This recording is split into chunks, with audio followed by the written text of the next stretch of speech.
Welcome back to my channel, where real story takes its time. Let's get into it. My name's Ethan. I'm 34, and until this past Thanksgiving, I thought my family's favoritism was something I could just live with. I told myself it wasn't worth the fight, that I'd rather protect my peace than dig into the ugly truth of how my parents really saw me. But this year, something shifted. Maybe it's because I'm a dad now. Maybe because I've built a life for myself that, for once, isn't centered around their approval. Or maybe because watching my 7-year-old daughter's smile fade that night broke something in me that can't be fixed. For most of my life, my younger brother, Dylan, has been the golden one in my parents' eyes. He's 28 now, still living at home, hopping from one business idea to another, never holding a steady job for longer than a few months. My parents make excuses for him constantly. When he crashed their car, they said it was just an accident. When he dropped out of college, they said he was finding himself. Meanwhile, when I got my first apartment, they criticized how impractical it was to pay rent instead of saving for a house. When I got promoted, my mom said, "Don't get too full of yourself, Ethan. Remember where you came from." It's always been like that.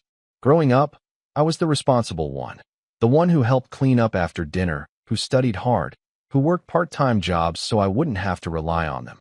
Dylan was the baby, the one who could do no wrong. When I was 16, I remember saving for months to buy a used laptop for school. My parents thought it was a waste of money, until Dylan wanted a new gaming console that they bought instantly, with smiles and laughter, like it was no big deal. I still remember the sting of that, but I was too used to it to say anything. After high school, I moved out as soon as I could. I built my own life, worked hard, met my wife, and we had our daughter, Emma. She's my whole world. Bright, kind, endlessly curious. She's the kind of kid who notices when someone else is left out, who shares her toys at the playground, who says thank you for small things. I love that about her. I've always wanted her to feel valued and seen, the way I didn't growing up. So every year, when Thanksgiving rolls around, I tell myself I'm doing it for her, letting her see her grandparents, giving her some kind of extended family experience. I've never wanted my issues with my parents to spill onto her. But this Thanksgiving, that's exactly what happened. The day started normally enough. My wife had to work an overnight shift, so it was just me and Emma heading over to my parents' place. We baked pumpkin bread together that morning. She insisted on sprinkling cinnamon sugar on top for Grandpa. When we got to the house, my mom met us at the door wearing her usual over-the-top apron and that smile that doesn't quite reach her eyes. "There's my little angel," she said, crouching to hug Emma. "You look so pretty today." Then she straightened up and looked at me. "Ethan, you look tired." That's her version of a greeting. The house smelled like turkey and cinnamon candles. My dad was in the living room, laughing with Dylan, who was showing off some new gadget on his phone. As soon as I walked in, Dylan gave me that smirk he always does, the one that says he knows exactly how favored he is. "Hey man," he said, "did you see what Mom and Dad got me?" He motioned toward a big, gleaming setup on the other side of the room. A brand new gaming PC, complete with curved monitor, mechanical keyboard, and RGB lights flashing like a Christmas display. "It's early," I said, frowning. "Aren't we doing gifts at Christmas?" "Oh, this isn't a gift," my dad said from the couch, clearly proud. "It's a reward. Dylan's been working hard on his startup ideas, so we thought he deserved something nice." "Reward," I repeated slowly. "Right," my mom chimed in. "Well, he's been under a lot of stress. You know how hard it is to start a business these days." I bit my tongue, because arguing in front of Emma wasn't worth it. But I couldn't help noticing how they both looked at Dylan like he was some misunderstood genius, not the same man-child who spent the past 6 months selling sneakers online and calling it entrepreneurship. Dinner was the usual circus. My parents sat at the head of the table, playing the part of loving hosts, while Dylan bragged about how he was in talks with investors. I asked a few polite questions, but mostly stayed quiet. Emma sat next to me, doodling little turkeys on her napkin with a crayon she found. Every now and then, my mom would lean over and say something like, "You should take notes, Ethan. Maybe you'd learn a thing or two from your brother about taking risks." I just smiled tightly. It was the same song, different verse. Then came the gifts. My parents have this weird tradition where they give small presents at Thanksgiving, something about showing gratitude. My mom disappeared into the hallway and came back holding 2 boxes. One large, one small. She handed the big one to Dylan first. "You deserve this, sweetheart," she said warmly. He opened it, and his jaw dropped. It was a $2,000 gaming PC, top of the line, custom built, glowing like it came straight from a tech store display. "No way," Dylan said, grinning. "This is insane. You guys didn't have to." "Oh, you earned it," my dad said proudly. "You're the favorite for a reason." Everyone laughed. Everyone except me. Then my mom turned to Emma. "And this," she said, handing over the smaller box, "is for our little princess." Emma opened it carefully. Inside was a small, handmade doll. My mom had clearly sewn it herself, a simple cloth doll with yarn hair and a crooked smile. "I made her just for you," my mom said. "Because it's important to appreciate what you have, sweetheart. Not everything in life is about money and gifts." Emma smiled politely and said, "Thank you, Grandma." But I saw the flicker in her eyes, that quick confusion kids get when they sense something unfair but can't quite put it into words. My mom went on, her voice shifting into that sermon tone she loved to use. "We're trying to teach Emma gratitude, Ethan. Kids these days are so spoiled. You should be careful not to raise her like that." My fork froze midair. I looked at her, then at the $1,000 computer sitting across the room. Dylan was already bragging about frame rates and specs, while my daughter sat quietly next to her handmade doll, tracing its uneven stitches. Something in me snapped a little. "Yeah," I said softly, "wouldn't want her to end up spoiled." But my parents didn't catch the sarcasm, or they chose not to. They just smiled like I'd agreed with them. The rest of dinner felt like static. My mom kept praising Dylan for his ambition, my dad kept laughing at his jokes, and Emma got quieter and quieter. By dessert, she wasn't even touching her pie. When I asked if she was okay, she whispered, "Can we go home, Daddy?" And that was it. I stood up, thanked them for dinner, and told them we were heading out early. My mom frowned. "But we haven't even done coffee yet." "Emma's tired," I said simply. As I packed up her things, Dylan laughed and said, "Man, you're so sensitive. You always were." I didn't answer. On the drive home, the air was quiet except for the hum of the heater. Emma held her doll in her lap and said softly, "It's okay, Daddy. I like it." Then, after a pause, "But why did they say Uncle Dylan's the favorite?" I gripped the steering wheel a little tighter.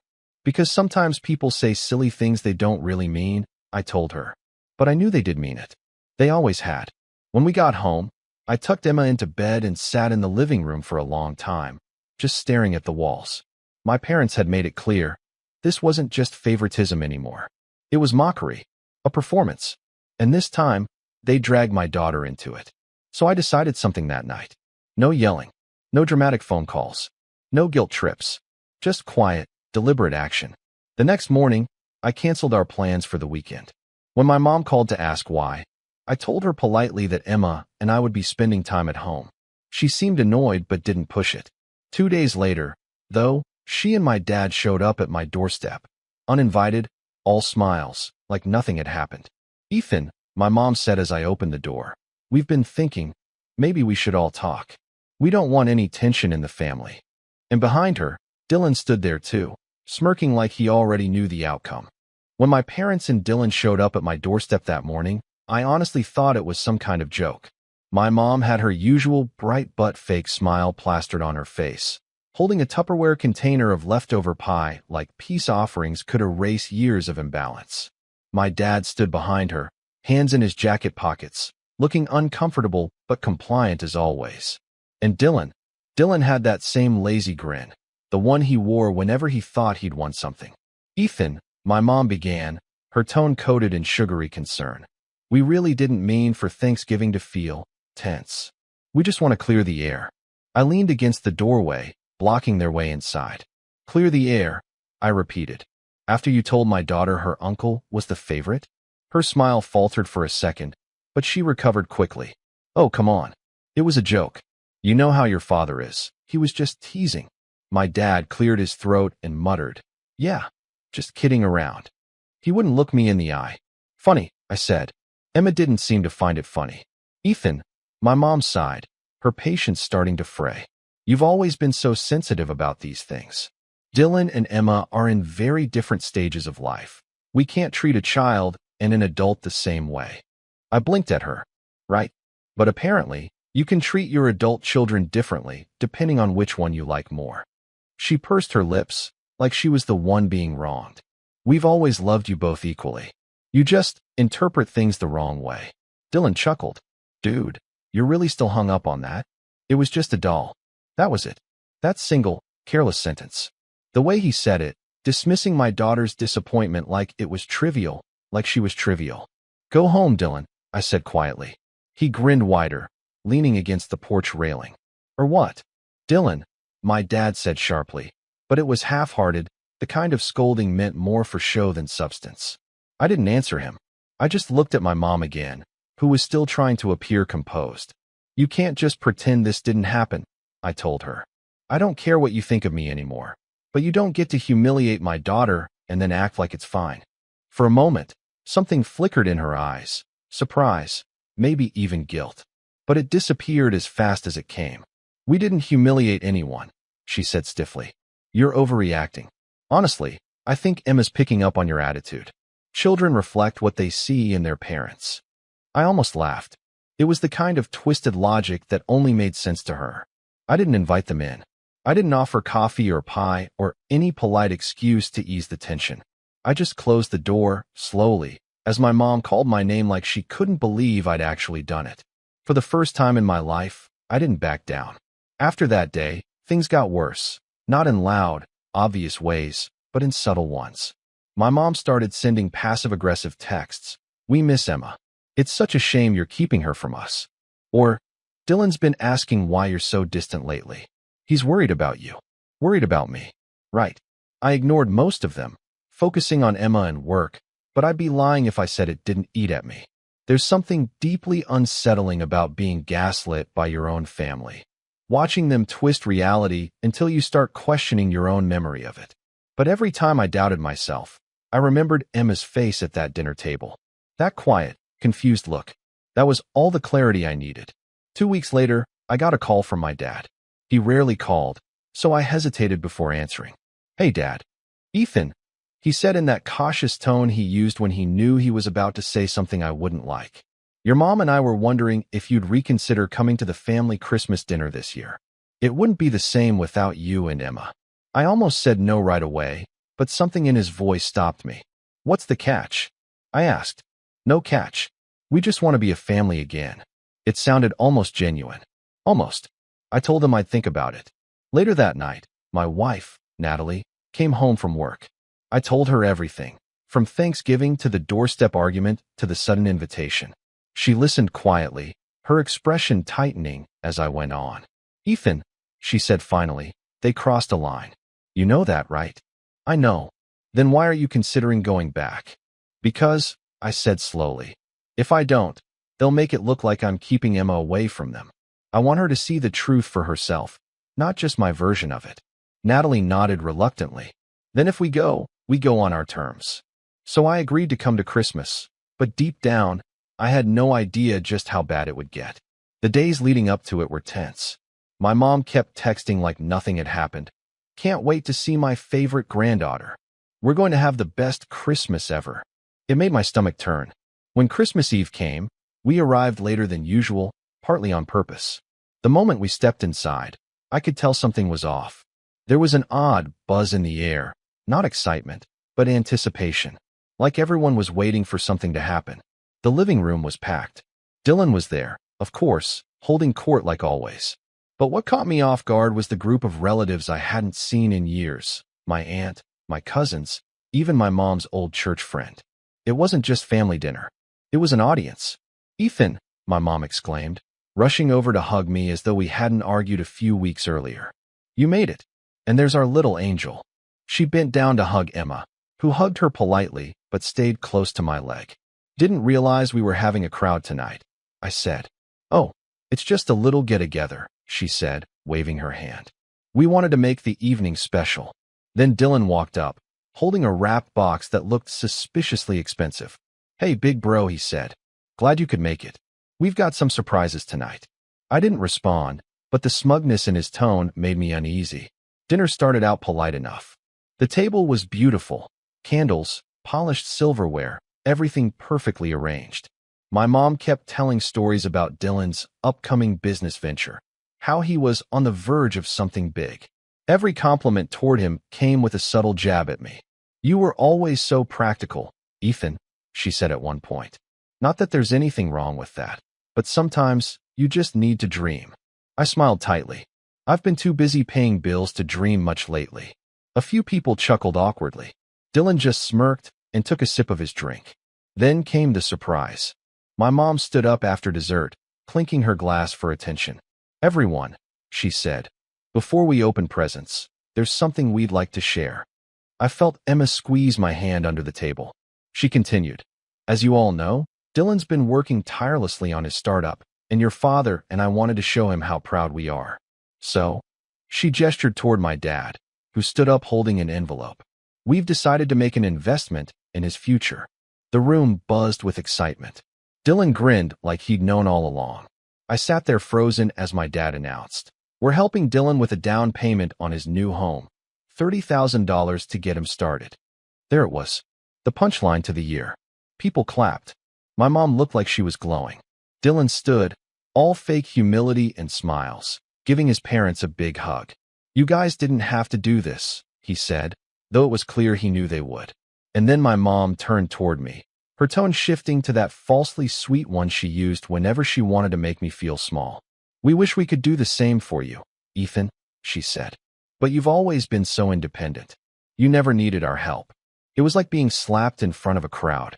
I felt everyone's eyes on me, waiting for a reaction, a joke, a laugh, anything to defuse the tension. But I didn't give them that. I just nodded once. "You're right," I said. I never did. The rest of the night blurred. My mom tried to move things along, to pass out gifts, to keep the atmosphere cheerful. But I could feel something simmering under my skin. Years of resentment, humiliation, the constant message that no matter what I did, I'd never be enough.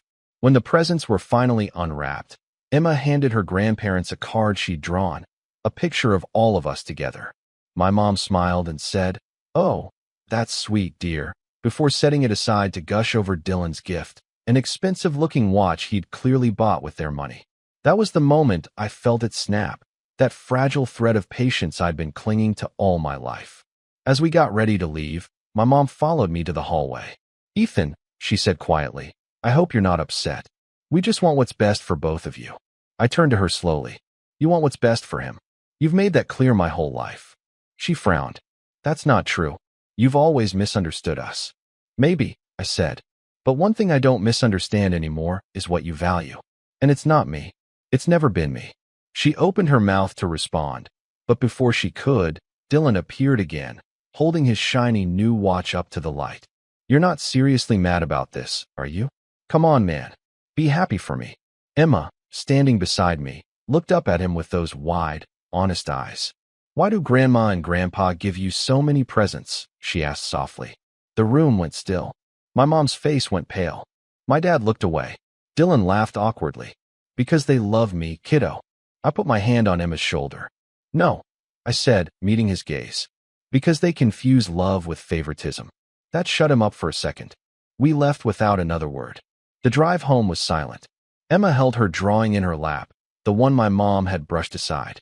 When we got inside, she taped it to our fridge. "Now it's special again," she said. I didn't realize I was crying until she hugged me. That night, as I lay awake, staring at the ceiling, I realized something. This wasn't just about hurt feelings anymore. My parents had built their entire world around enabling Dylan, financially, emotionally, socially, and now they were doubling down. They weren't going to stop, not unless I made them. And that's when the ideas started forming, quiet, deliberate, and cold. If they wanted to treat me like the background character in Dylan's success story, then maybe it was time I rewrote the ending myself. When we got home that Christmas night, the house felt too quiet. Not peaceful quiet, heavy quiet. The kind that sits in your chest and won't leave.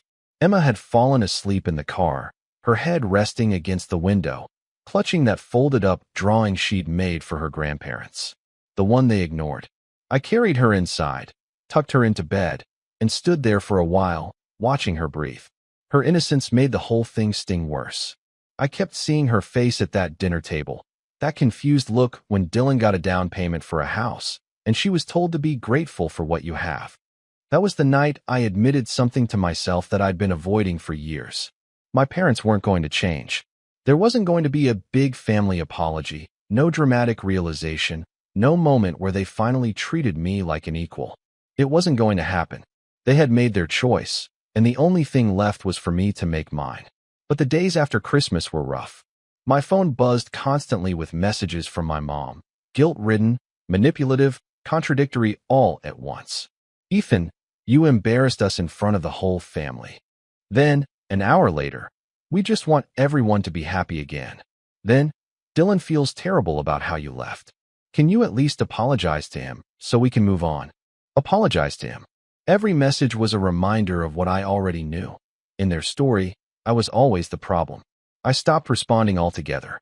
Natalie supported me, but even she could tell how much it was eating at me. I'd wake up early for work and just sit at the kitchen table, staring at my coffee. The holidays were over, but that feeling of humiliation hadn't faded. It started to bleed into everything. I couldn't focus at work. I snapped at small things. I hated myself for still caring. It's strange how deep that kind of family conditioning runs. How even as a grown man with a career and a family of my own, I could still feel like the same overlooked kid who got told to be mature every time Dylan broke something, and I was blamed. The breaking point came a few weeks later when Emma asked if she'd done something wrong at Christmas. She asked it so quietly, sitting on the couch with her doll, the same one my mom had given her. "Grandma didn't like my picture," she said softly. "Did I do something bad?" I sat down beside her, my throat tightening. "No, sweetheart. You didn't do anything wrong. Sometimes grown-ups make mistakes, and they don't even know they're hurting people." She nodded, like she accepted it, but I could tell she didn't fully understand. And maybe that was better. I didn't want her to grow up knowing what that kind of hurt felt like. That night, after she went to bed, I decided something had to change. Not with them, with me. For too long, I'd measured my worth by how my parents treated me. I told myself that one day they'd see me, that one day I'd do something big enough for them to finally respect me. But all that did was keep me tethered to people who thrived on keeping me small. So I cut contact. Fully. No calls, no texts, no visits. I blocked their numbers and told Natalie I didn't want any updates unless it directly affected Emma's safety. It was terrifying, at first, that empty space where constant conflict used to live. But slowly, it started to feel like air. And once the noise stopped, I started hearing my own thoughts again. At work, I began taking on projects I'd been too distracted to notice before. I'm in IT, nothing glamorous, but it's steady, technical, and something I've always been good at. A few months after cutting them off, my manager asked if I wanted to lead a small team for a new client. Normally, I'd hesitate, too scared of failing, too used to second-guessing myself. But this time, I said yes. It wasn't easy. The project was chaotic, the deadlines tight, and for the first time, I was in charge of other people. But somewhere in the middle of the stress, I realized something strange. I was actually good at it. I could make decisions without needing someone's approval. I could take risks without fearing judgment. Every time something went right, I'd feel a quiet flicker of pride, the kind that came from me, not from anyone else's validation. Natalie noticed it too. "You seem lighter lately," she said one night. "Maybe I am," I admitted. It's weird, but not hearing from them. It's like I can finally think. We started spending weekends differently too. Instead of the obligatory family visits, we did things for us. Road trips, movie nights, hiking trails Emma picked out because she liked the funny-shaped rocks. Little by little, our home stopped feeling like a refuge from chaos and started feeling like peace itself. But even as things got better, the guilt lingered, that quiet voice in the back of my head saying, "You're the bad son for cutting them off." It's the kind of guilt you don't just unlearn, it clings to you. Then, one afternoon, that guilt came knocking again, literally. I was in the middle of a Zoom meeting when I heard the doorbell. Natalie opened it, and I could tell from her tone that it was bad news before I even saw who it was. "Ethan," she said quietly, "your parents are here." I froze. When I stepped into the hallway, they were standing there, awkward and uninvited. My mom holding a casserole dish, my dad looking down at his shoes. "Ethan," she said in that weary, disappointed tone, "we've been so worried." You didn't answer any of our calls. I crossed my arms. That was the point. We just want to talk, she continued. You've made your point, but this has gone too far. Families shouldn't stay angry forever. I almost laughed at that. Families shouldn't stay angry forever, as if it was that simple. Then she added, your brother's been under a lot of stress lately. We were hoping you could be the bigger person and reach out to him. There it was again, be the bigger person. The same phrase I'd heard since childhood. The one that always meant let Dylan off the hook, swallow your feelings, and pretend nothing happened. I'm done being the bigger person, I said quietly. You should talk to him instead. Her eyes hardened. You've changed, she said, like it was an accusation. I hope so, I replied. They left soon after, visibly frustrated that their usual tactics didn't work. I expected to feel guilty, but instead, I felt calm. It was like standing on the other side of a storm and realizing the wind can't reach you anymore. Months passed. Work kept improving. My team did so well on that project that our client extended the contract, and my manager recommended me for a promotion. It wasn't flashy, but it was mine. When I told Natalie, she hugged me and said, see, you didn't need anyone else to believe in you. And she was right. But it wasn't just about work. I started a small side business, something I'd always wanted to try but never had the confidence for. Custom PC builds. Ironically, the very thing my parents had thrown money at for Dylan, I turned into a quiet success. It started small, a few builds for coworkers, then friends of friends. Within a few months, it was bringing in enough that I had to register it officially. I called it eForge. Every order, every satisfied message from a client, felt like reclaiming a little piece of myself they'd chipped away at over the years. Meanwhile, I heard bits and pieces about Dylan through relatives, mostly that his startup had failed again and that he was struggling financially. Apparently, the down payment money had vanished into another half-baked idea. I didn't feel satisfaction, not exactly. It wasn't about revenge, not yet. It was something colder, steadier. What I felt was detachment. I wasn't happy that he failed. I was just finally free from caring whether he succeeded. But then something happened that pulled me back into their orbit, something I couldn't ignore, no matter how far I'd come. It started with a message from my aunt, one of the few relatives who'd always been quietly kind to me. She wrote, Ethan, I thought you should know, your parents are planning something for Dylan's birthday. They mentioned you might want to come this time. It sounds big. I didn't respond at first. But that night, curiosity gnawed at me. Big could mean anything when it came to them. Another gift, another spectacle, another public humiliation disguised as family pride. Natalie noticed me staring at my phone.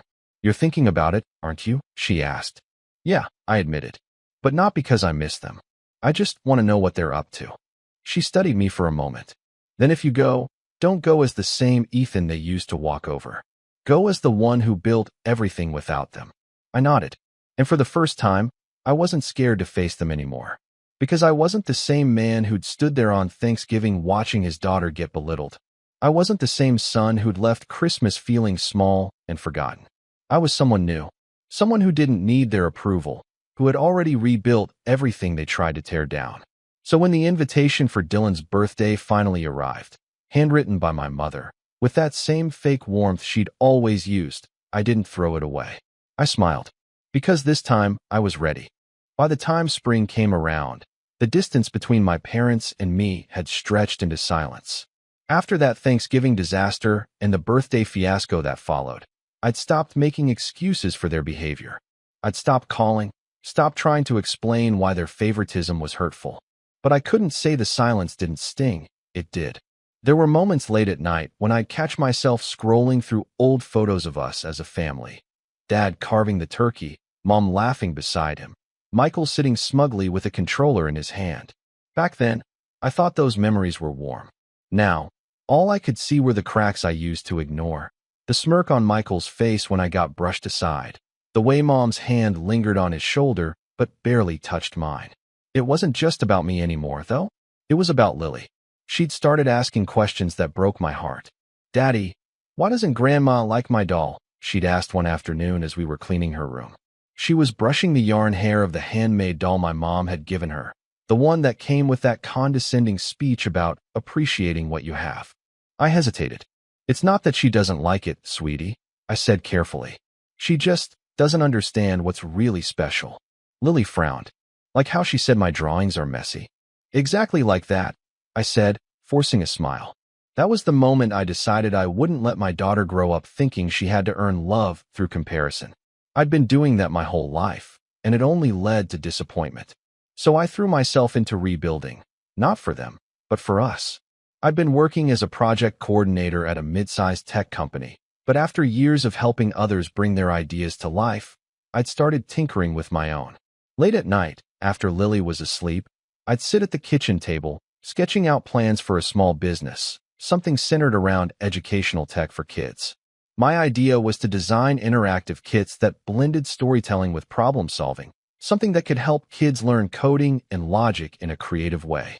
It started as a distraction, but the more I worked on it, the more alive I felt. My confidence, long buried under years of my family's dismissal, began to resurface. At first, it was slow. I built prototypes using cheap materials, tested them with Lily and a few of her friends, and refined the concept each time.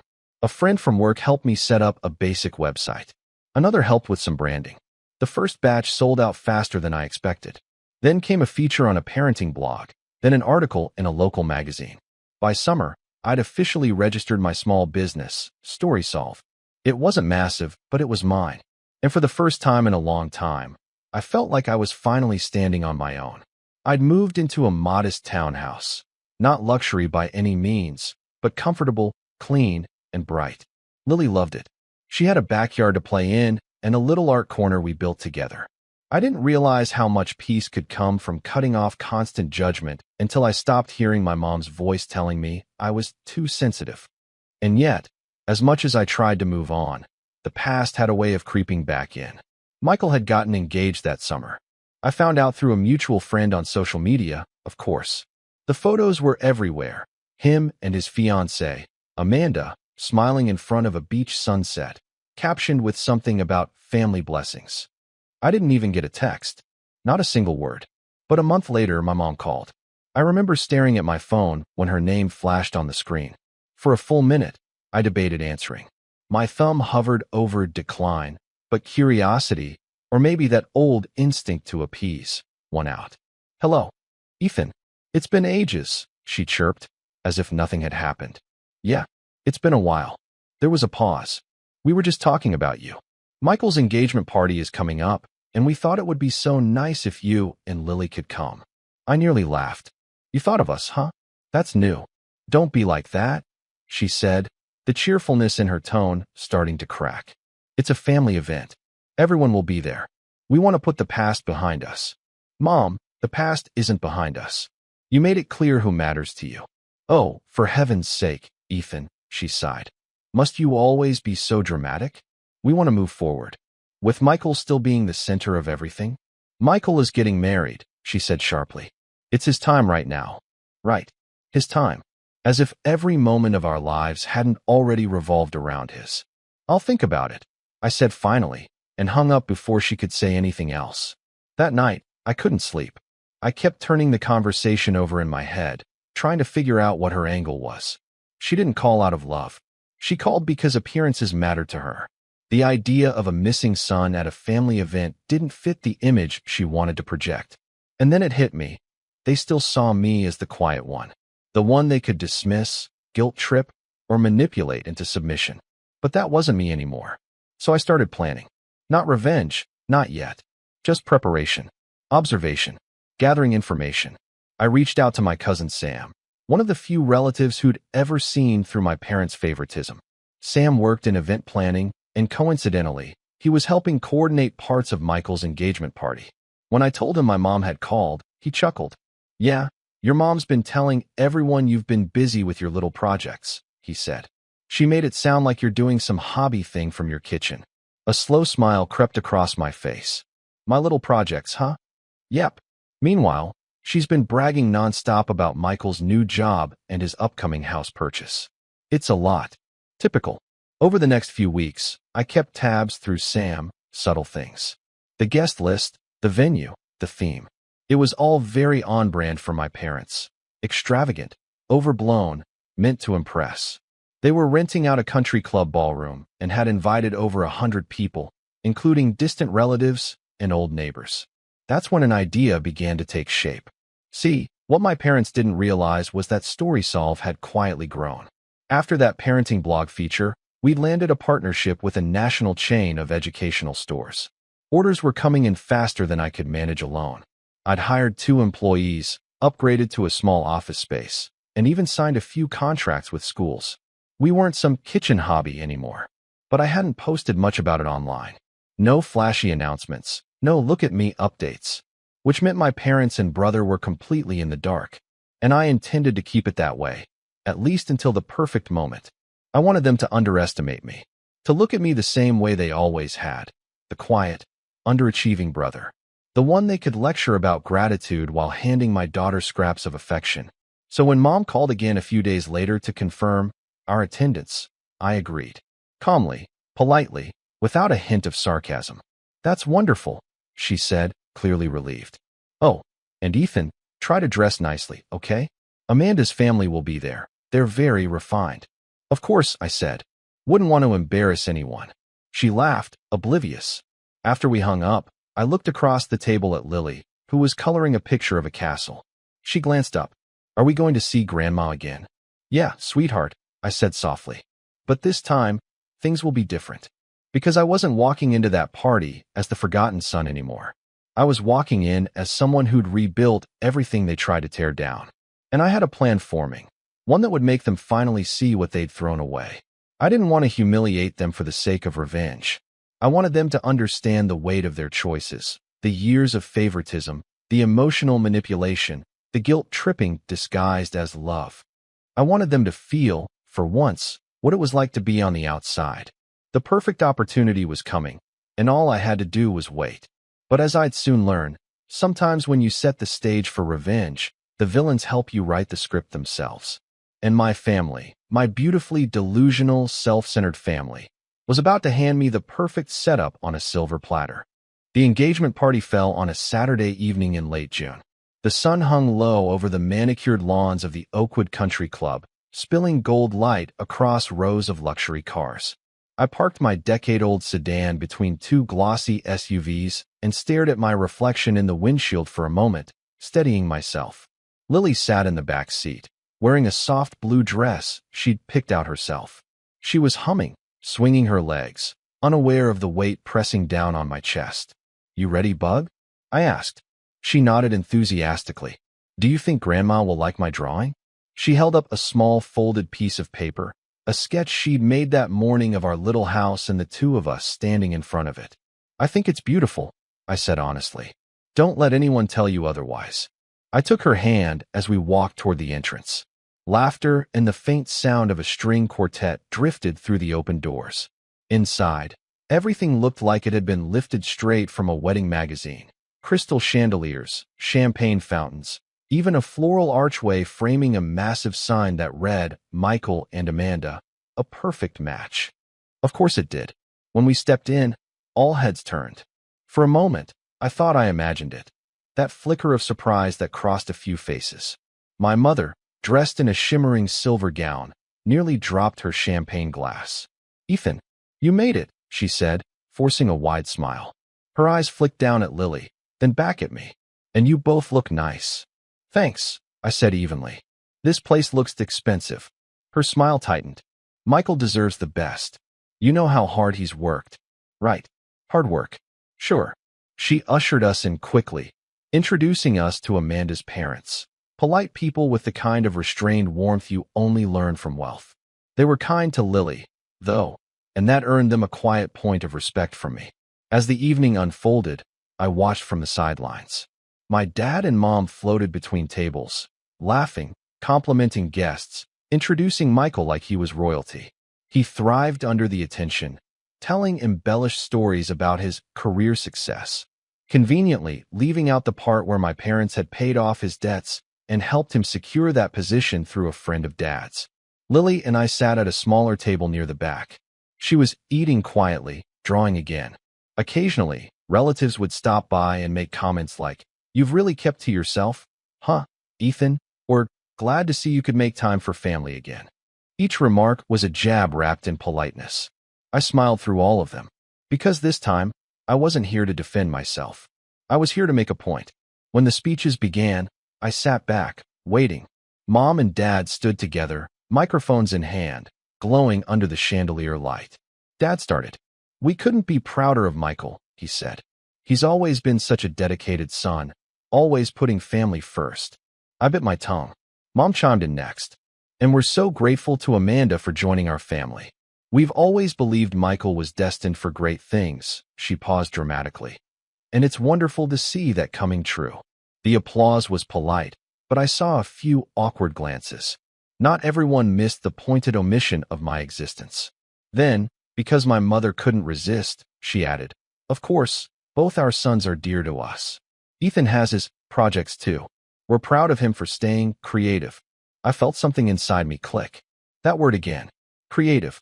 Always a stand-in for unsuccessful. Always a gentle pat on the head, as if I were still a child showing her a finger painting. But tonight, I was done letting her frame the narrative. When the applause died down, I rose to my feet. Heads turned, whispers rippled through the crowd. My mother froze mid-smile. "Mind if I say a few words?" I asked. Mom stammered. "Ethan, this really isn't the time." But Amanda's father smiled. "Oh, let him speak. It's family, after all." Mom's lips twitched, but she nodded stiffly. "Of course." I walked up to the front, my heart steady. The microphone was warm in my hand, and for a moment, I looked out at all those familiar faces, relatives, neighbors, old family friends. People who'd watched my parents praise Michael for decades while treating me like an afterthought. I wasn't planning to say anything tonight. I began. But after hearing my parents' kind words, I think it's the perfect time to share something. My tone was calm, almost casual. I wasn't angry anymore, just clear. "I've always been proud of my brother," I said, turning to Michael, who was watching me with mild suspicion. "He's had a lot of opportunities, and he's made the most of them. But I realized something in the past year. Success doesn't look the same for everyone. Sometimes it's not about what you're given, but what you build when no one believes in you." A murmur ran through the crowd. I continued. "Some of you may not know this, but I started a little business a while ago. It began in my kitchen, after work, while raising Lily." I looked at my daughter, who smiled proudly at me from the back. At first, it was small, just me and a couple of ideas. But it grew. I clicked the small remote I'd brought in my jacket pocket. The projector behind me lit up with an image, the StorySolve logo, followed by a short video reel I'd had one of my employees prepare. Clips of classrooms using our kits, news headlines about our educational partnership, footage of our new office space. Gasps echoed through the room. "We recently partnered with several schools and national retailers," I said calmly. "It's been humbling to see something built from scratch reach this level." I let the silence sit for a second. My mom's face had gone pale. Dad's jaw was tight. Michael's smirk had vanished completely. "So," I finished, "while my family may think of me as the creative one, I just want to say, sometimes the quiet ones are busy building things louder than applause." I stepped back. The room erupted, some in shocked murmurs, others in applause.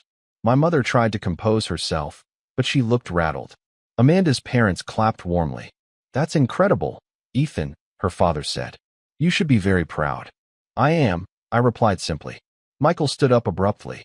"So what? You came here to brag?" "Not at all," I said. "Just thought since family is so important, everyone deserved to know what their family's been up to." Lily giggled softly, unaware of the tension but delighted by the attention. The rest of the evening was chaos disguised as civility. My parents avoided me, their smiles mechanical. Relatives came up one after another, congratulating me, asking questions, clearly impressed. The control my parents had always held, the narrative of Michael the golden son and Ethan the disappointment, had shattered right there in front of them. Later, as guests began to leave, my mother finally approached me near the exit. Her tone was tight, trembling with forced sweetness. "That was unnecessary," she said. "You made a scene." "I told the truth," I replied. "You embarrassed your brother.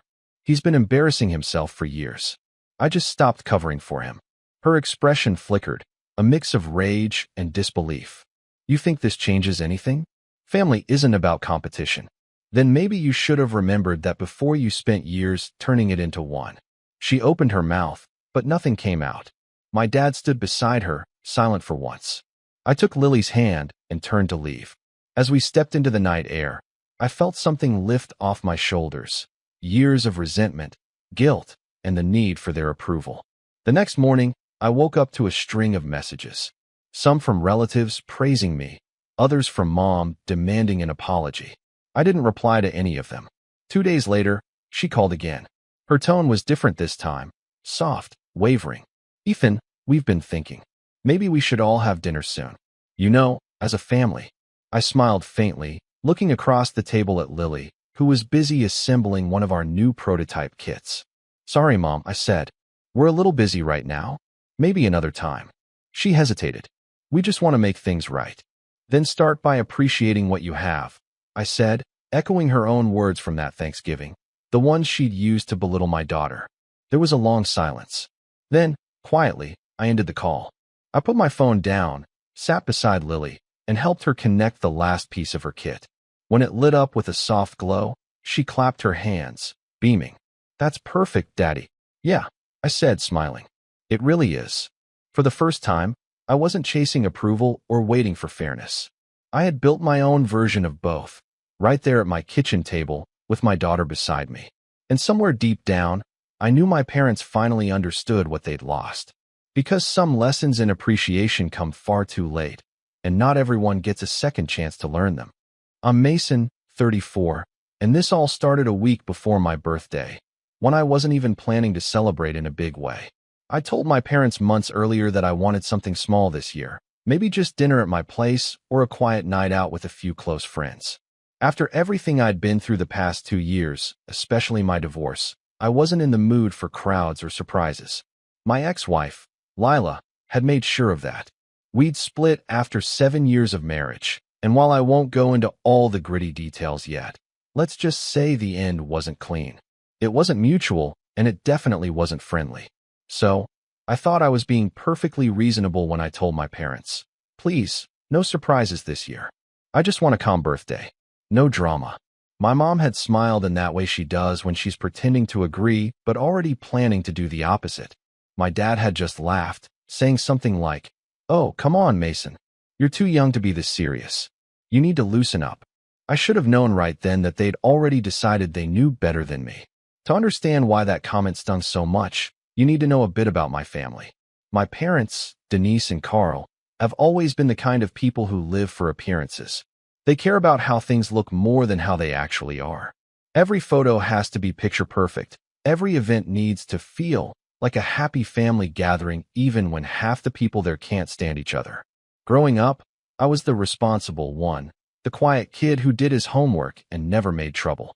My younger brother, Tyler, was the loud, charming one who could do no wrong. Even when he dropped out of college, crashed my car, and once borrowed money from me he never paid back, my parents brushed it off. That's just Tyler, they'd say. Meanwhile, if I so much as forgot to call home for a week, I'd get a passive-aggressive text about how they never hear from me anymore. That dynamic never really changed as we got older. Tyler became the golden boy who could show up late, half drunk, and still get praised for making an effort.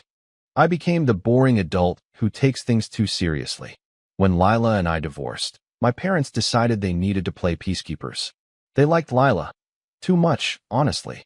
She'd charmed them from the start with her big smile and fake politeness, always volunteering to help my mom with dinners and calling my dad Mr. Charming. Even after our divorce, my mom couldn't seem to let her go.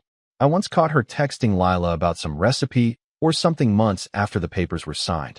When I told her that made me uncomfortable, she said, "Oh, Mason, don't be petty. Just because you two didn't work out doesn't mean I have to cut off a friendship." I remember standing there, speechless. How do you even respond to that? Eventually, I just started keeping my distance. Fewer phone calls, fewer visits. It hurt, but it was easier than fighting every time. Fast forward to 2 weeks before my birthday. My mom called me out of nowhere with that overly cheerful tone she uses when she's trying to manipulate me into something. "Maze, honey, we were thinking, it's been ages since we've had a proper family party. Why don't we throw one for your birthday this year? You don't have to lift a finger." We'll handle everything. I hesitated, already suspicious. Mom, I told you I don't want anything big. She laughed lightly, as if I were being cute. Oh, it won't be big.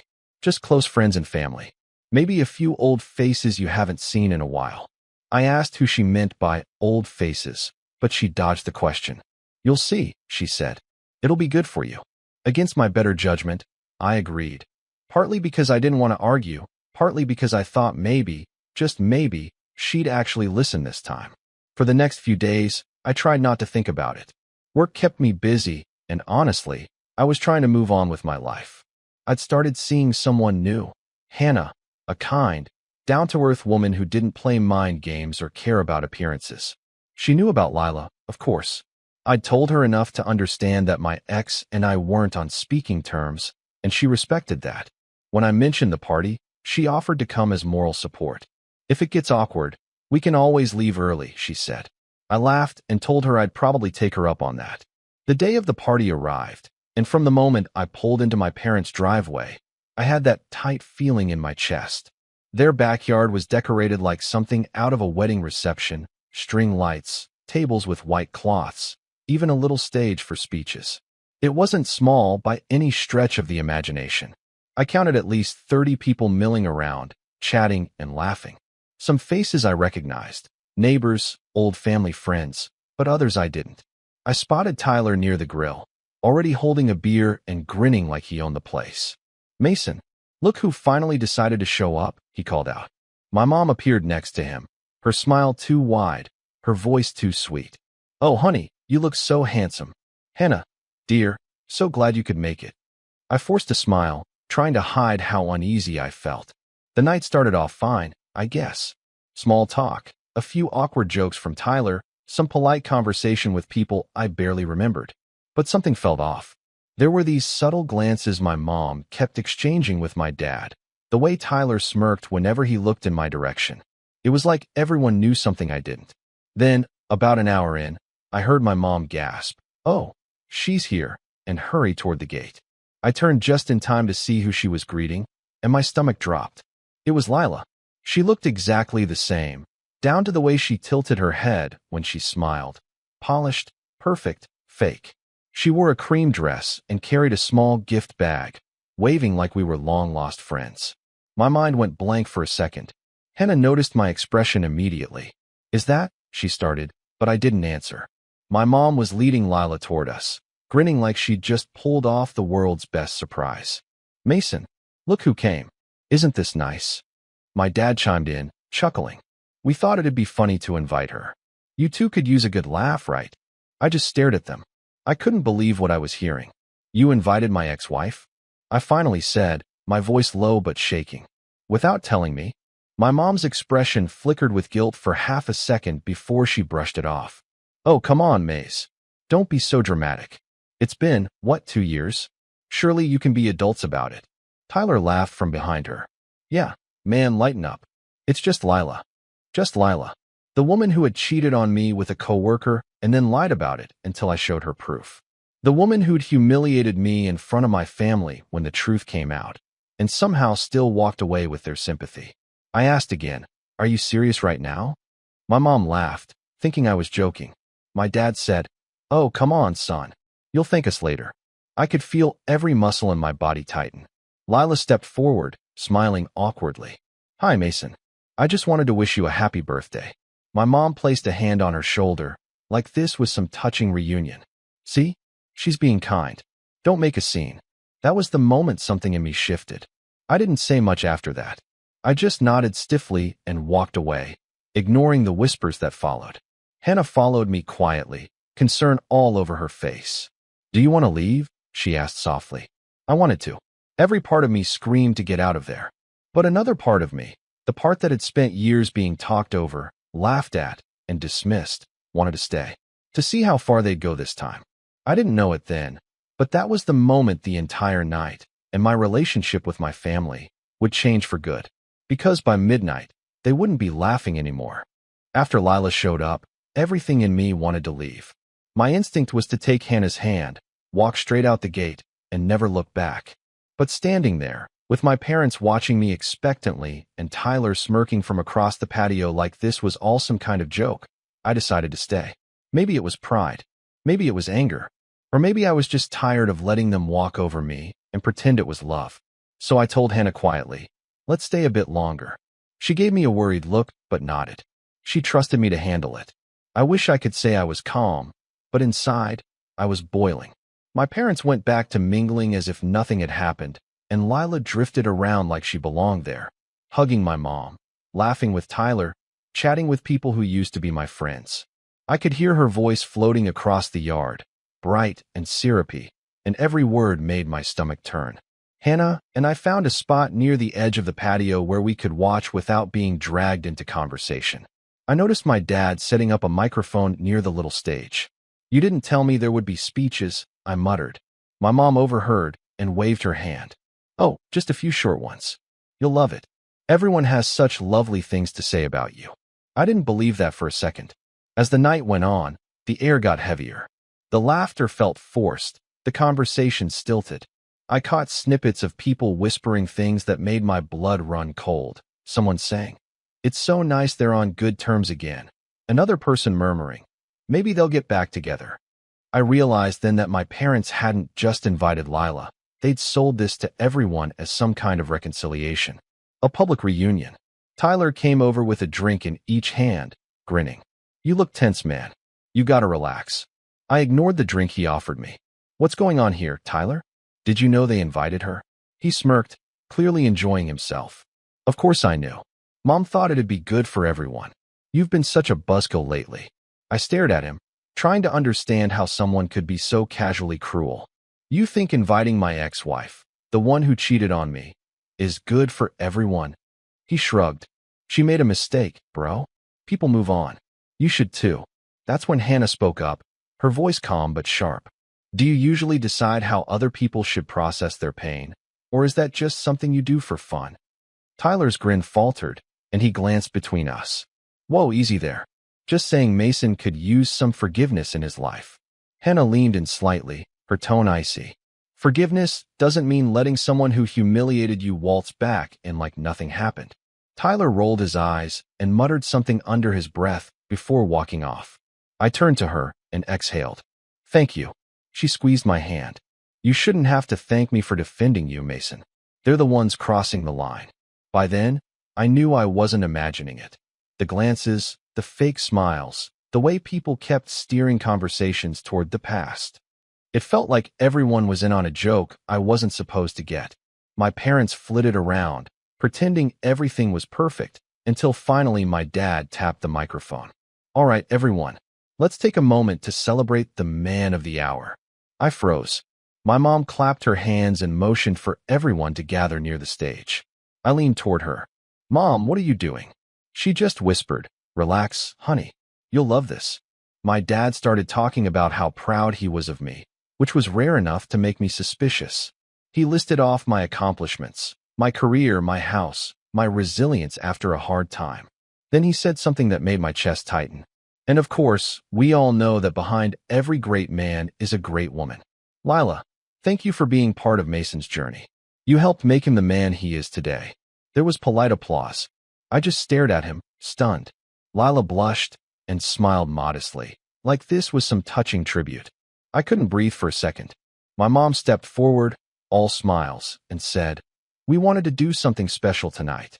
Lila actually prepared a few words. I swear my heart stopped. Lila stepped up, pretending to be hesitant, and took the microphone. "Wow, I didn't expect this," she said softly, though it was obvious she did. "I just want to say how proud I am of Mason.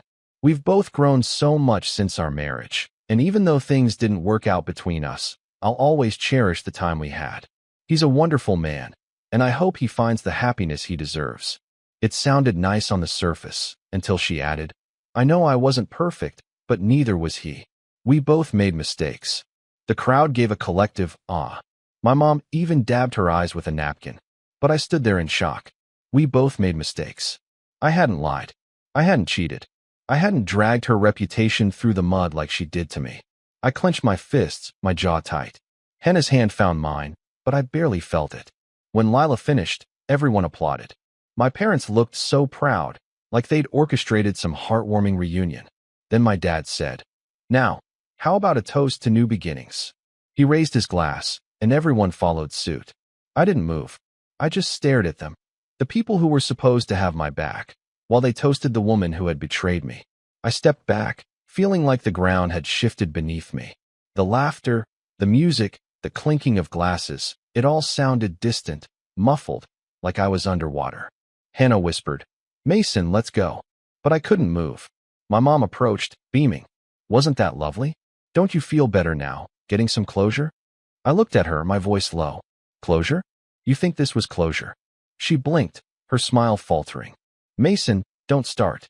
"No, really," I said louder this time. "Did you think this would be funny?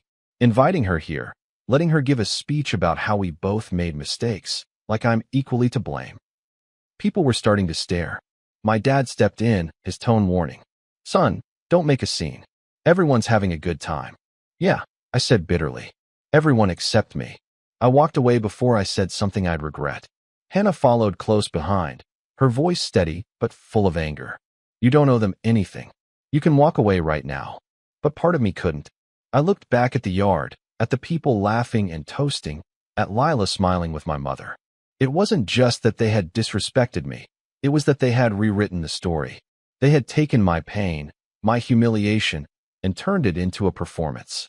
A spectacle. I went inside the house, needing a minute to breathe. The living room was empty, quiet except for the faint noise from the backyard.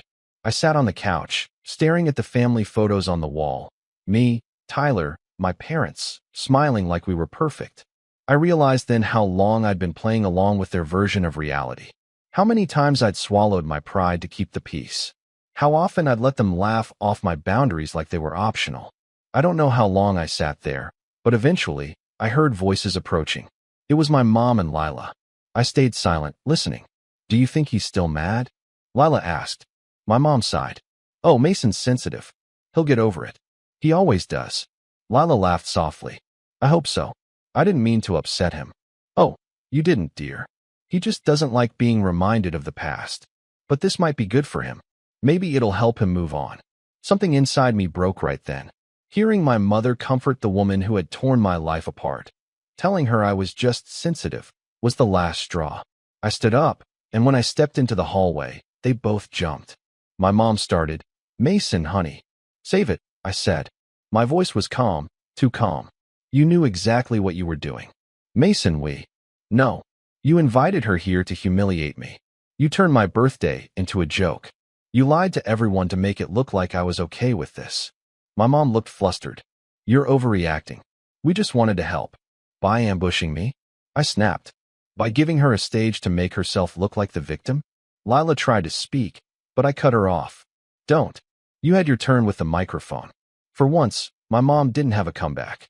She just stood there, mouth opening and closing, trying to find a way to make it my fault. I felt a strange calm settle over me. I'd spent years being the quiet one, the reasonable one. But not this time. I walked past them, back toward the backyard. The music had picked up again, people dancing, laughing, like nothing had happened. My dad spotted me and tried to wave me over, but I didn't go near him. I scanned the crowd, and when I saw Tyler joking with some of my friends, I felt something snap all over again. He was showing them something on his phone, laughing, and one of my coworkers looked uncomfortable.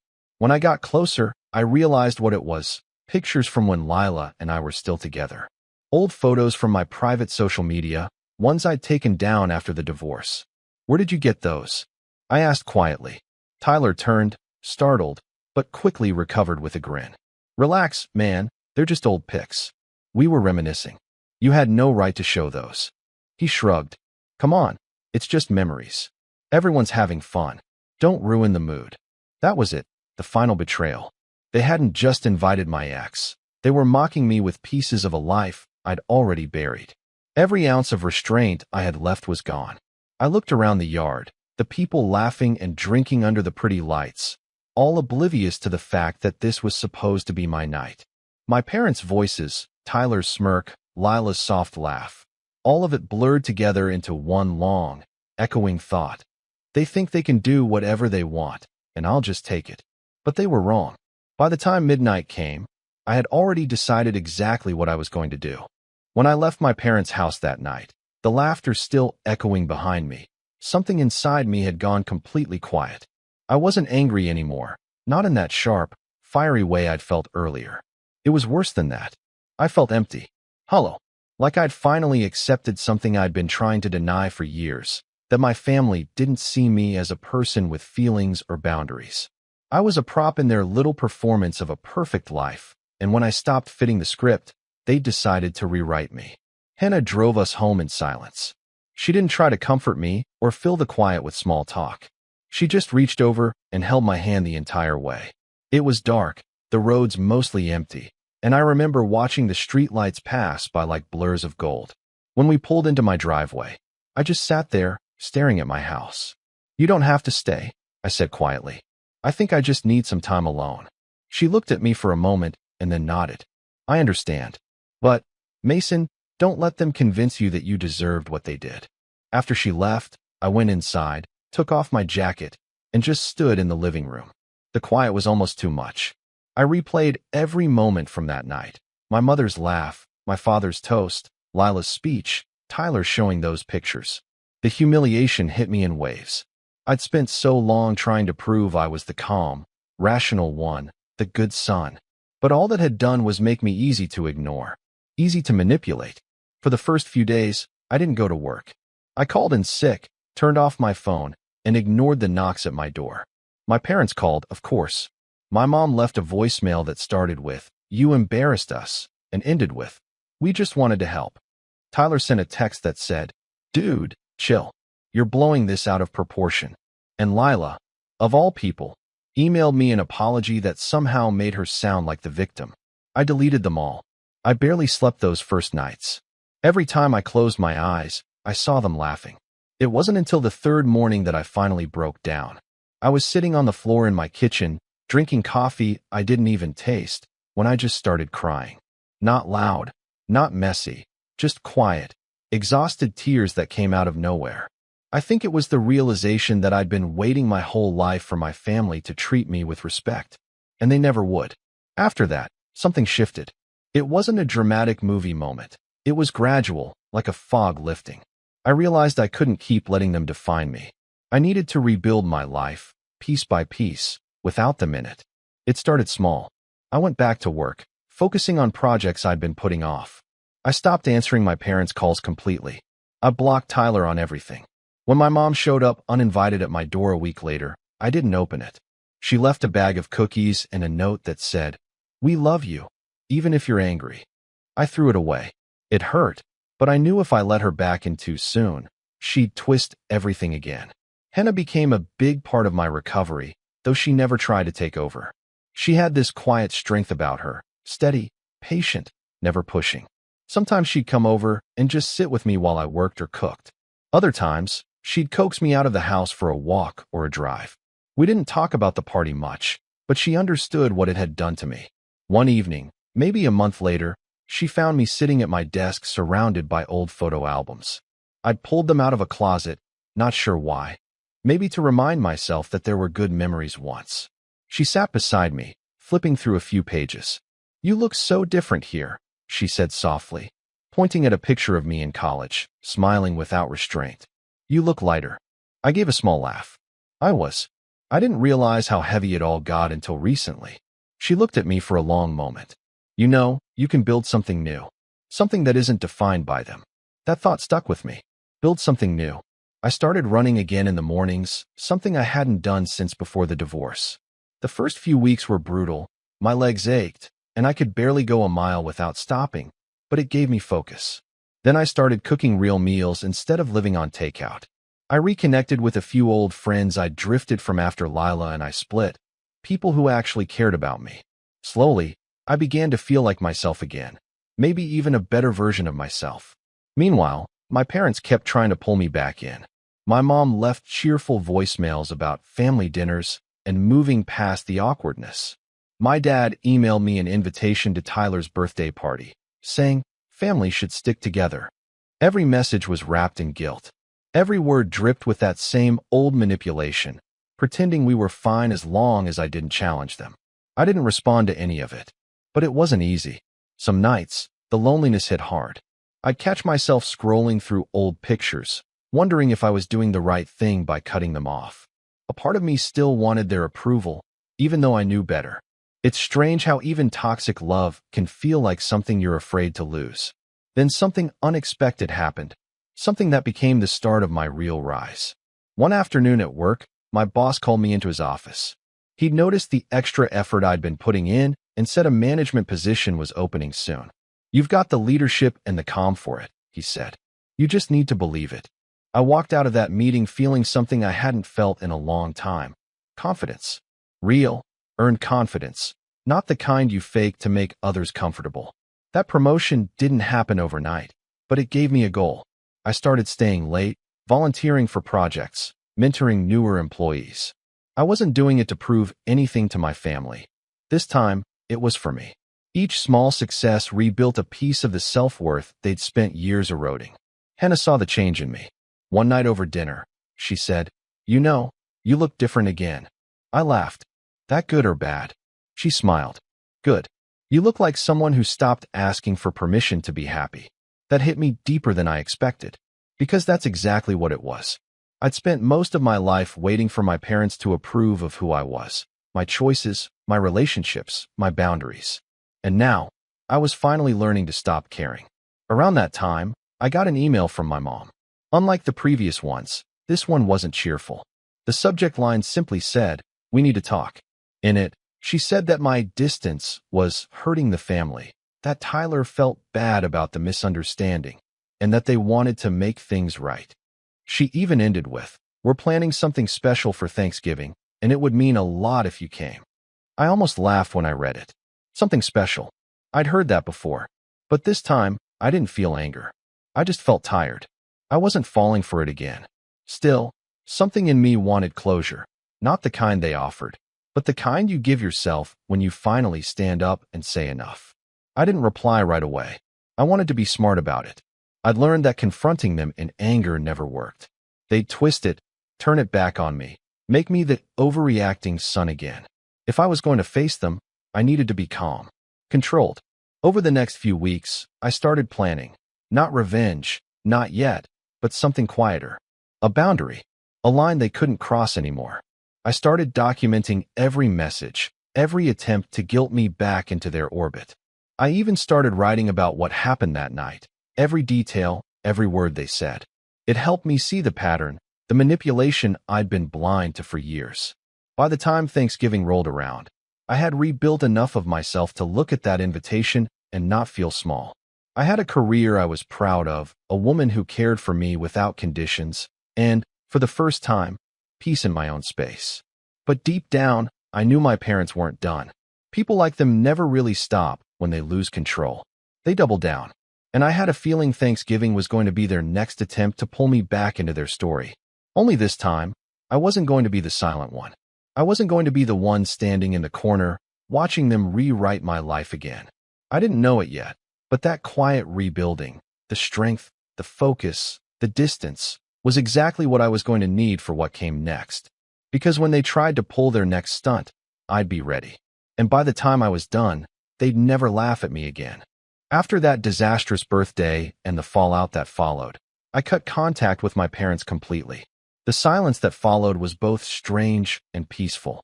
I moved to a new apartment across town, took on more projects at work, and tried to rebuild what I'd lost.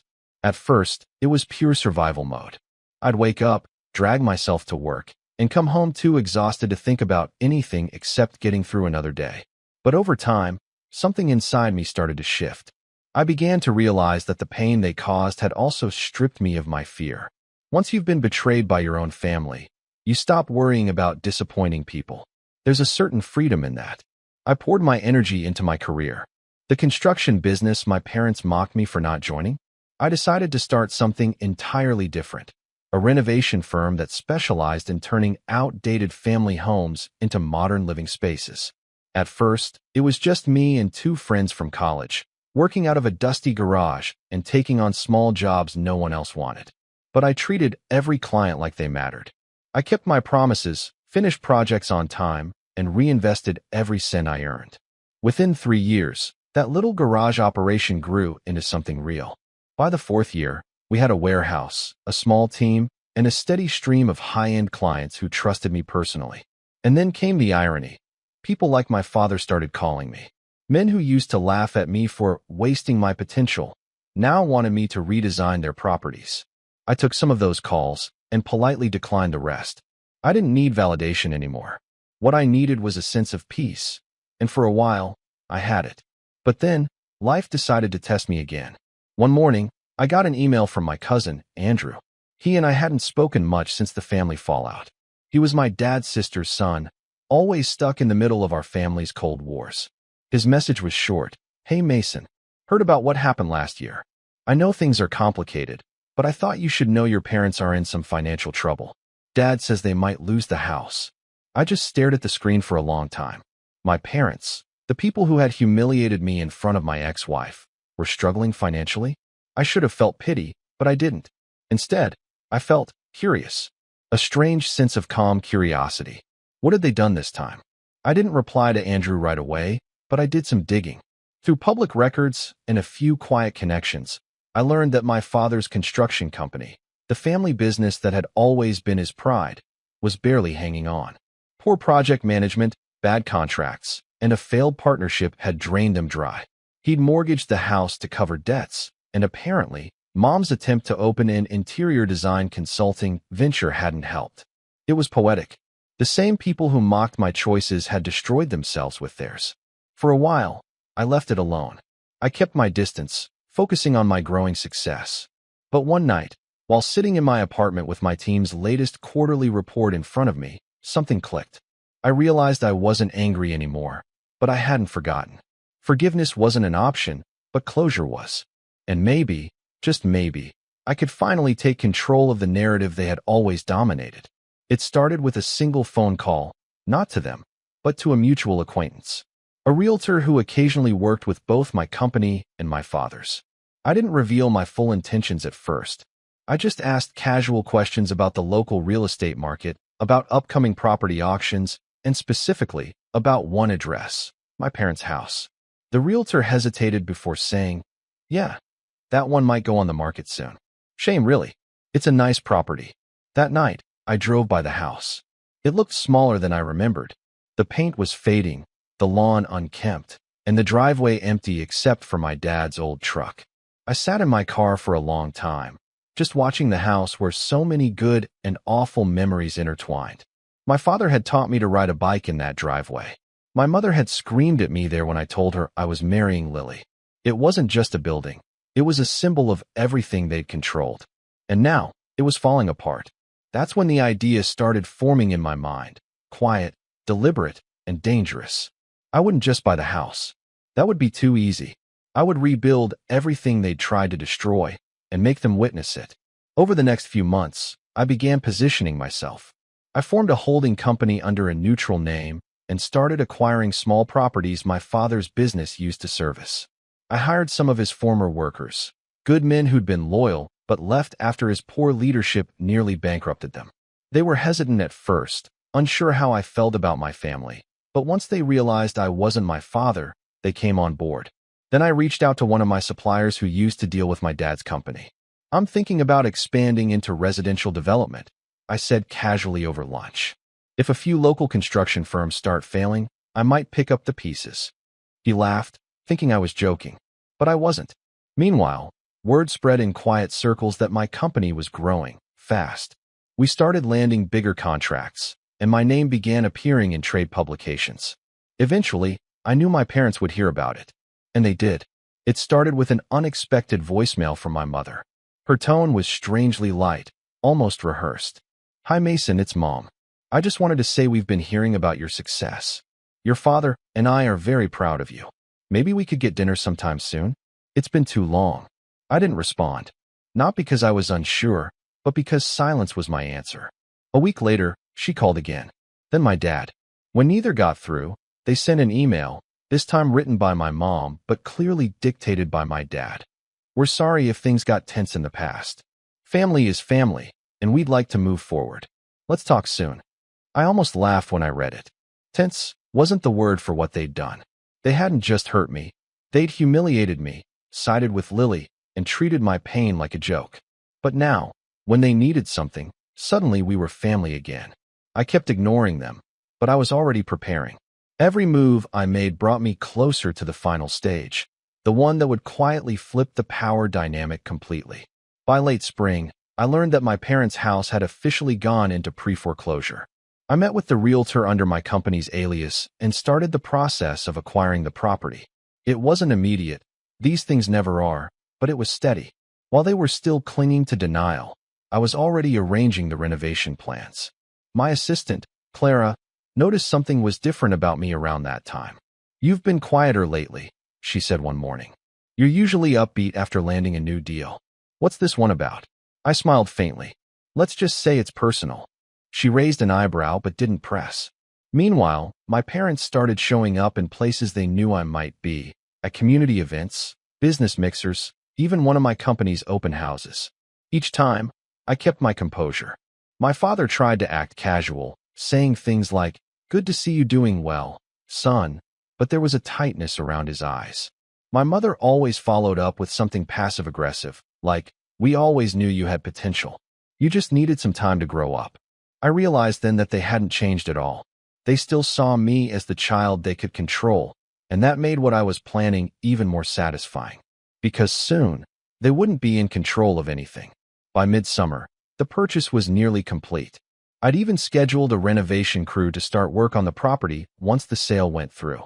My company would handle everything: design, construction, staging, and once finished, I'd have full rights to decide what to do with the house. But the opportunity for true revenge presented itself in a way I hadn't expected. One evening, while going through documents at my office, Clara came in with a surprised look on her face. "You're not going to believe this," she said, handing me a printed email. "Your parents reached out to us. They're trying to hire your company to help them update their home before selling it." I took the paper from her and read it slowly. It was from my mother's email address. "Dear Mason and Company, Renovations, we've heard wonderful things about your work and would love to request a consultation regarding our home at address. We're hoping to renovate before listing it for sale." They didn't even realize they were reaching out to my company. I couldn't help it. I laughed. A deep, genuine laugh that echoed through the office. After everything they'd done, after all their arrogance, they were unknowingly asking me to fix their mistakes. And that's when I knew the setup was complete. What came next wouldn't be loud or cruel. It would be calm, deliberate, and poetic. The kind of revenge that doesn't scream, it just smiles. And when the time was right, they'd finally see what they'd created and what they'd lost. When the first crew arrived at my parents' house, they had no idea who I was. I made sure of that. I introduced myself under the company name, Mason and Company, Renovations, and kept every interaction strictly professional. The crew, handpicked from my most trusted team, were informed only that we were handling a high-profile project for a demanding client. They followed my instructions meticulously, every detail tailored to the plan I'd spent months perfecting. The first step was subtle. I knew my parents would come by to check on progress. They were used to micromanaging, after all. So I created a schedule that made them feel involved, but ultimately left them powerless. I set up weekly consultation appointments that were actually just me reviewing the work with the crew, not with them. Each time they showed up, I greeted them politely but remained formal, never letting the facade drop.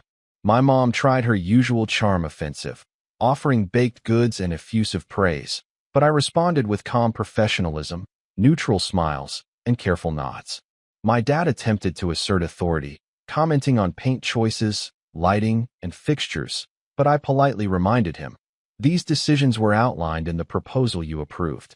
Any changes would delay completion." Each time, I could see their frustration growing. They couldn't order, bribe, or manipulate me. They could only watch as I carried out my plans with precision. It was intoxicating. Next came the financial blow.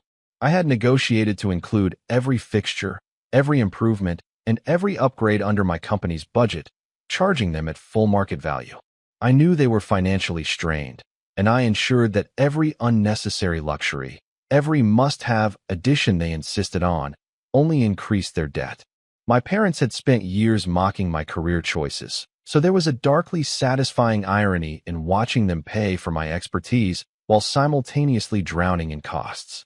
Then came the subtle psychological work. I had installed surveillance cameras disguised as security features, giving me real-time updates on their visits, moods, and complaints. Each time they came to check on progress, I observed them. I watched my mother scowl when a color she wanted was not available, and my father grow increasingly anxious when the contractor explained that the changes would require additional permits and inspections. They were used to manipulating others to get their way, but here, they were powerless, watching their plans unfold without influence. The final piece of the puzzle was timing. I knew the property would eventually go on the market, and I had positioned myself to control the sale. But I wanted the revelation to be complete, dramatic, and utterly satisfying. So I waited until the last day of renovation, a day when my parents expected a final walkthrough and perhaps a chance to approve the completed work. They arrived early, full of their usual condescending confidence. I met them at the door, shaking hands under the Mason and Company banner, and led them inside. They walked through the house, their expressions shifting from smug satisfaction to confusion, and finally, to outright shock. Every room reflected decisions I had made deliberately to highlight their lack of taste, their financial recklessness, and their dependency on me. The luxurious finishes were tasteful yet expensive, the layout modern and functional, everything aesthetically perfect, but the bill, I had ensured, was staggering.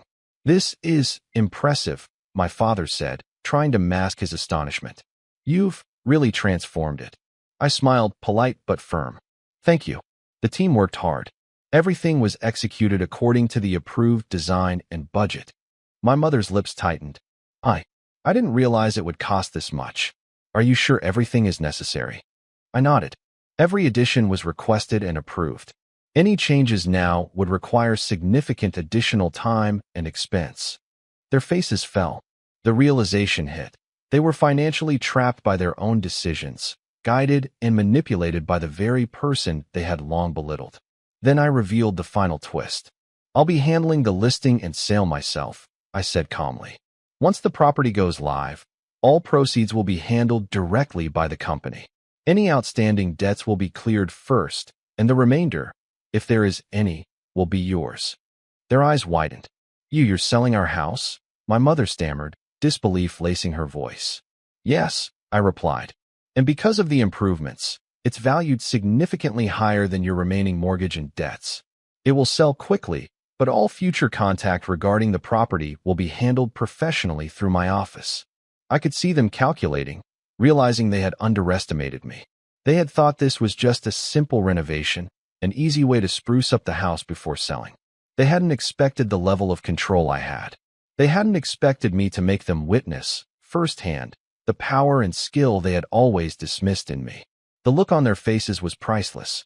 My mother, normally so quick to manipulate and charm, seemed frozen.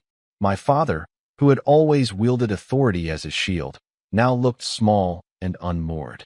They had no leverage, no recourse, and no one to blame but themselves.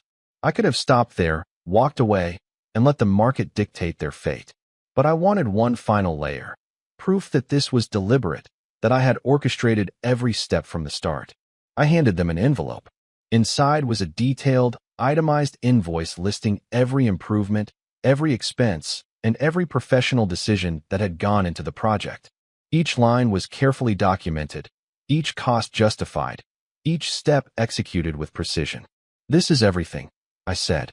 "You approved every decision, every expense. My team followed your instructions as discussed. The success of this renovation is directly tied to the choices you made. You wanted a transformation. You got one." They stared at the document, mouths open. For the first time, the roles had reversed completely. They were powerless observers, unable to manipulate, lecture, or belittle me. I had taken the humiliation, the disrespect, and the betrayal they had inflicted upon me and returned it quietly but utterly. Then I handed them one more thing. A printed copy of the email thread where they had unknowingly requested the renovation from my company, thinking they were simply hiring a professional. "This," I said softly, "is the moment you came to me for help, completely unaware that I was the person you had spent years underestimating." They looked at each other, and I could see the panic setting in. Their pride, their arrogance, their sense of control, it all crumbled in that instant. My mother tried to speak, but no words came. My father's throat worked silently. Tyler, who had arrived late thinking he could charm me, paled when he saw the invoices and the email chain. I took a step back. This house will be sold through the company, professionally, according to your approvals. You will be treated fairly and all debts covered. Beyond that, our personal relationship will continue only as much as I decide it should. Any attempts to manipulate, guilt, or interfere will be documented and addressed legally. They nodded, defeated, finally understanding the depth of their miscalculation. I could see it in their eyes, the acknowledgement that the child they had tried to control, belittle, and humiliate was no longer theirs to manipulate. I turned and left the house, my team following silently behind me. Outside, the sun was setting, painting the sky in streaks of gold and crimson. I felt a weight lift off my shoulders, a satisfaction that was calm, steady, and deeply fulfilling. I didn't gloat. I didn't yell. I didn't need to. The power had shifted. They knew it, and that was enough. Over the next few weeks, the house sold quickly, for well above market value. My parents were left with the reality of their own choices and the stark truth that I had not only succeeded without them, but had orchestrated their downfall in a way that was elegant, legal, and inescapable. Tyler's attempts to call me or visit were politely rebuffed. My mother sent a few desperate emails, each more subdued than the last, never understanding that the person they had mocked and underestimated had finally claimed the power they had long denied him. I never sought revenge outside of what was necessary. I didn't humiliate them publicly. I didn't broadcast their failures. I let the truth speak for itself. My success, my control, and my calm execution became the final proof of what I had built, without their interference, without their approval, and without their love. And in that quiet, deliberate victory, I finally felt free. The past could no longer touch me, and the people who had hurt me most had been forced to witness my rise from the wreckage they helped create. For the first time in my life, I realized that power wasn't in control, manipulation, or approval. It was in knowing your worth, executing your plan, and never letting anyone else dictate your story again. And as I stood outside the house one last time, watching it being handed over to the new owners, I smiled. Not in malice, not in triumph over cruelty, but in the calm, assured knowledge that the game had changed forever. They had underestimated me. I had outplayed them, and that was enough. The chapter of my life that had been dominated by their control was over. I walked away quietly, content, and finally, completely free. The story had ended exactly the way I wanted it to, on my terms.